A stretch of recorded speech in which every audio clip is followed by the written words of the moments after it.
This Late Night Linux Family podcast is made possible by our patrons. Go to latenightlinux.com/support for details of how you can join them. Support us on Patreon for access to ad-free episodes and early releases. That's latenightlinux.com/support. Hello and welcome to episode 102 of Linux After Dark. I'm Joe. I'm Chris. I'm Gary. And I'm May. Welcome back all. We need to talk about Ubuntu again. We do this every year and it's been about a year, so let's talk about Ubuntu. I have nothing to report. Ubuntu is working great for me. Ubuntu server on my headless boxes, Ubuntu on my boxes with a GUI. End of conversation. So I was thinking about this, and for desktop usage, I'm like that Mad Men meme. I don't think about you at all. I do have other things to say in different spheres, but I'm like boringly vanilla on it. It doesn't make me angry, the things they do to the desktop Ubuntu sphere, shall we say, because I don't really touch it. I mean, my wife is still running it. I maintain it. Nothing they do annoys her. It's very stable. It continues to be very stable. But I genuinely, until you bring it up, Joe, I don't think about it that much. Yeah, I'm fairly similar to you, Chris. I moved away from Ubuntu when it didn't support the hardware that I had at the time. And I've been happily running Fedora ever since. And the couple of people who I support who have Ubuntu machines, most notably my mum, just kind of gets on with it. She logs in, she opens a browser and does what she needs to do. And I haven't touched that machine now for probably 6 months. Yeah, I think I've gotten really vanilla on this too. Like for desktop, I don't use Ubuntu on the desktop.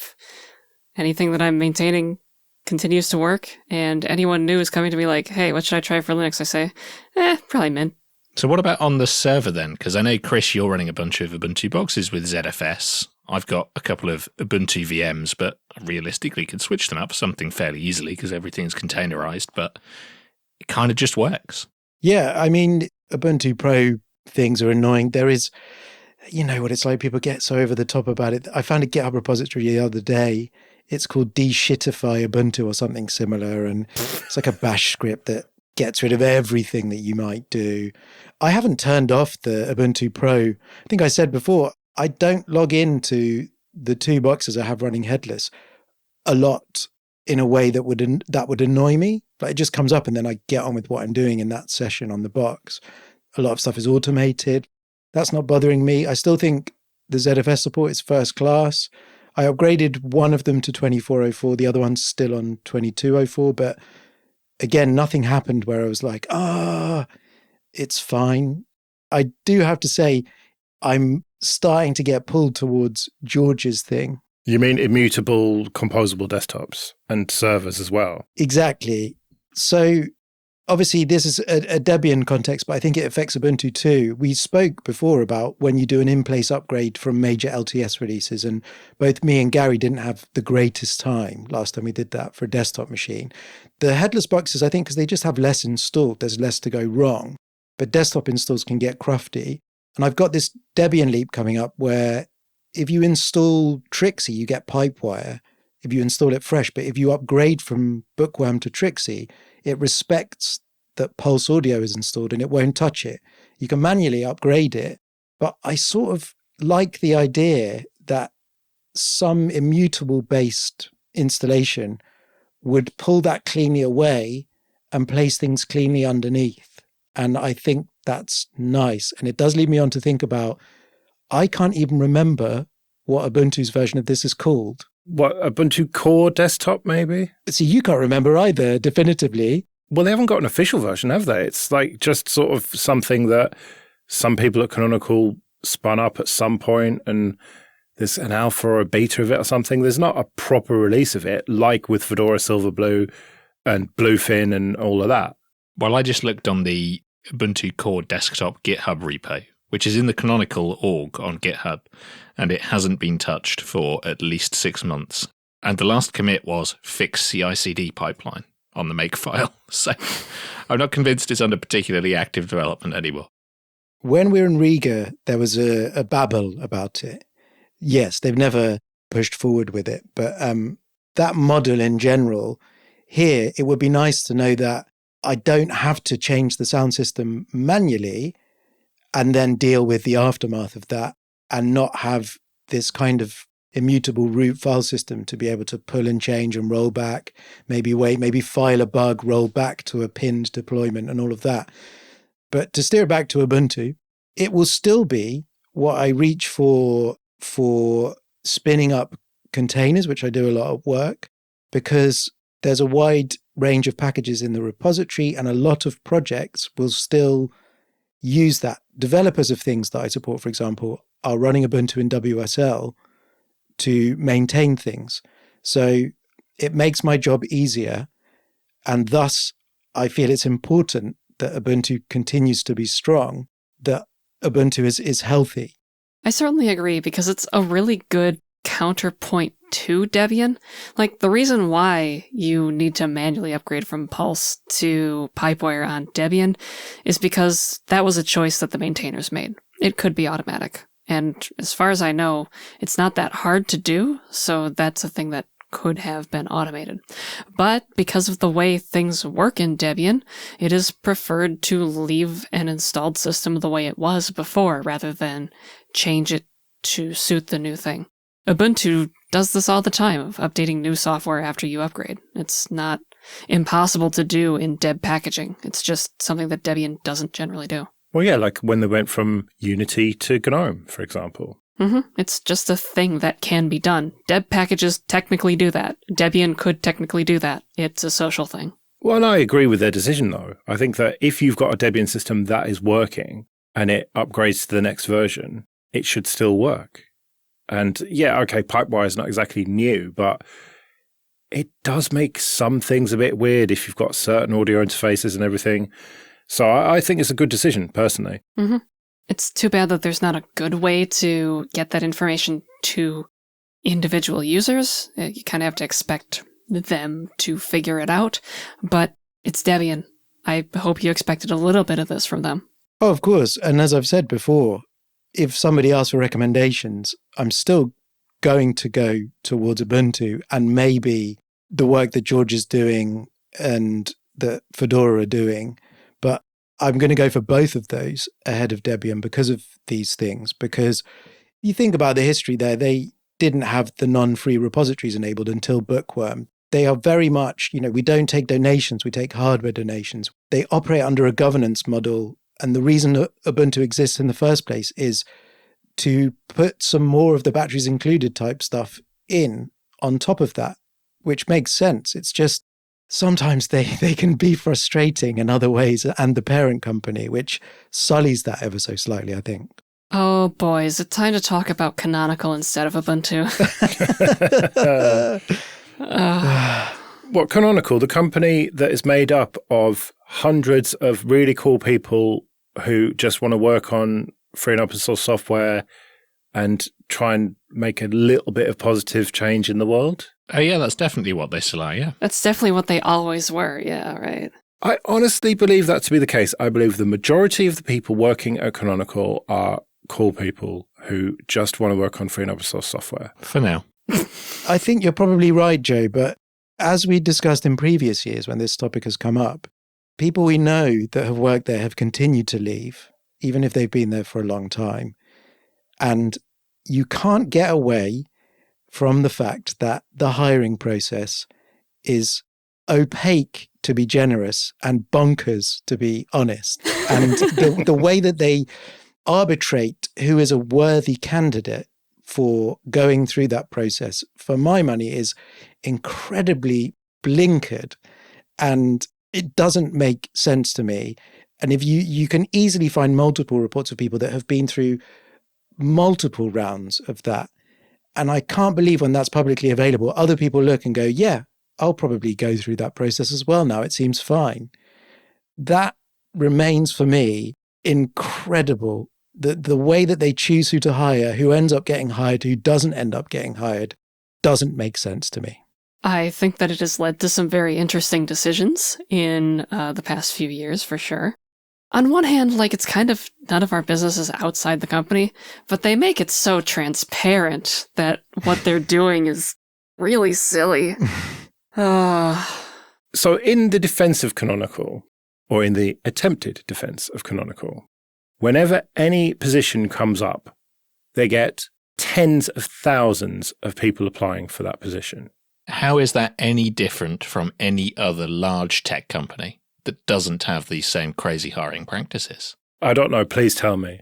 Well, I can't imagine for a minute, for example, that when Amazon put out a job, or Microsoft, or insert other big tech company here, that they don't also get thousands or tens of thousands of applicants to that role. I just don't think that's true. I tell you what the difficulty is here is that there is a level of visibility and transparency in the way that everything operates that you don't necessarily get in some other companies, maybe. So you can see when people fly off in open source code repositories, you get to see all that. If someone fires off in the company Slack, obviously, if somebody takes photos on their phone and leaks that, you get to see it. But it's not quite the same. And if you have your ear to the ground, you pick up on lots and lots of things in a way that you might not necessarily with every single company going through a hiring process. I guess on one hand, it is good that we know about that so that I guess we can warn other professionals who might be able to get a job at somewhere that isn't Canonical, not to go through that process. But yeah, so many people know that's what's going to happen and still go through it. It seems like such a massive waste of time for candidates. So what we're talking about here is you apply for the job and you basically have to write quite a long essay. And then you go through, 4 or 5 rounds of interviews and then one last interview with the top dog, Shuttleworth himself. And so, Gary and May, I know you've got a fair bit of experience of interviewing at various companies. That's not normal then. I have never once talked to the CEO of my company, let alone talked to him while I was being hired. Right, okay, that bit I thought was weird, but they're having to write an essay and then 4 or 5 rounds of interviews. Having to write an essay, no. Multiple interview rounds and perhaps some kind of technical proficiency test, yes. But again, they're usually structured in such a way that they make the best use of your time, which it doesn't feel like, from what I've read about the Canonical interview process, is the case. The other thing that comes out that prompts us to remember to have this discussion is financial reports as well. And of course, there was another financial report at the end of June. And I'm no financial expert, but if you go back over the years, for quite a while, Ubuntu was making a loss. Now, in the last few years, it's started to turn that around, not in a... Canonical, you mean? Canonical, yes. I should be more accurate. Canonical started to turn it around. And okay, they're not posting jaw-dropping profit figures, but they are drawing profit. And I think it must be a difficult journey for a company to go on, to be something that somebody with deep pockets is really pushing and believing in, to then getting to a point where you go, well, what's next for this? And obviously there's rumors of IPO, Microsoft buying them, ridiculous rumors, but they are growing. And yes, it's small, but surely some growth is better than no growth or negative growth, right? But the difficulty is, if that is your history, it's probably quite hard to let go of the idea that the CEO has to meet everyone you hire while you go on that journey. You should, though. You should let go of that idea. I mean, just throwing it out there, if the CEO is meeting every candidate, you are in no way ready for an IPO. That indicates a fundamental lack of trust and process that you would have to have in place. And delegation as well, right? Yeah, and all of that stuff, right, that a publicly listed company generally has. We are critical, but I think there is a certain subsection of the internet and discussion around Linux and open source software. They just want to go for the jugular anytime that Canonical are mentioned, the cool album syndrome, I think we've called it before. But ultimately, it's in my best interests for it as a project to continue. I think it's a net gain. And that's why we get annoyed, I think, when they do things that we don't like. Otherwise, we would just go, well, yeah. You know, there are other distributions that I look at and go, yeah, okay, add it to the list. I don't really care. That's them again. Or, you know, other parent companies. But with this, personally for me, I think I care because I want success to continue ultimately when it comes down to it? Well, I think the reality is that we get upset because we remember what was 20 years ago when Canonical first started, when Ubuntu was this new fledgling Linux for human beings. But we're getting upset because of that.